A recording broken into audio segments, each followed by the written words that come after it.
పరిశుద్ధము నమ్మకమైన మా ప్రియ పరలోకపు తండ్రి, ఆరాధన తండ్రి, వాక్య పరిచర్య వరకు తండ్రి, ఆరాధనకు యోగ్యుడవు గనక మేము మిమ్మల్ని ఆరాధించినప్పుడు నీ మహిమ శక్తి చేత తండ్రి ప్రతి ఒక్కరిని విడుదల ఇచ్చినందుకు నీకు స్తోత్రం తండ్రి. మరణ ఛాయలున్నలకు తండ్రి నీతి సూర్యుని ఉదయింపజేసినందుకు, ఎందుకంటే నువ్వు ఆ సమస్య నుంచి విడిపించడానికే నువ్వు భూమి పైన జన్మించినవు.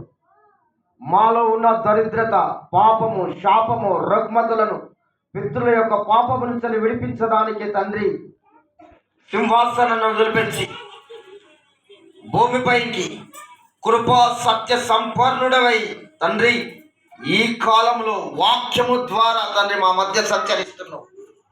నువ్వు మునుపు శరీరధానిగా తండ్రి జన్మించిన దేవుడు, ఎలా జీవించాలి, ఎలా ప్రవర్తించాలి, ఎలా మాట్లాడాలి, ఎలా మనుషులతో మనము ఎలా కలవలి ఉండాలని తండ్రి నువ్వు మాదిరికరమైన జీవితము తండ్రి నువ్వు జీవించినవు. కాబట్టి లోక 2:11 ప్రకారంగా తండ్రి మేము ఈ యొక్క పండుగను తండ్రి మేము చేస్తున్నాము. కానీ ఈ దినం అనేది లేదు. కానీ తండ్రి ఆ ఒక వచనాన్ని బట్టి ప్రపంచము యావత్తు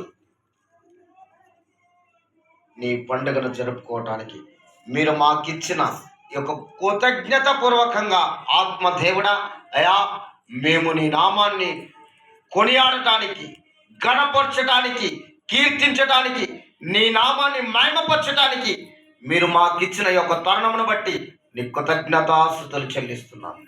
యెరూషలేము సీయోనులో నుంచి నాతో వీరితో స్పష్టంగా మాట్లాడి తండ్రి ఏదైనా లోపము ఉన్నప్పుడు తొలగించుకుని నీ వాక్యము అద్దం లాంటిది. మేము అద్దంలో చూసుకున్నప్పుడు మా లోపంలో ఏమైనా ఉంటే దాన్ని తీసివేసుకునే కృపను తండ్రి మాకు వీరికి నువ్వు అనుగ్రహించమని, నువ్వు మహిమ ఘనత ప్రభావాలను నీకే ఆరోపిస్తూ వినగల చెవులను దయచేయమని యేసు నామములో అడిగి ప్రార్థించి వేడుకుంటున్నాం మా తండ్రి.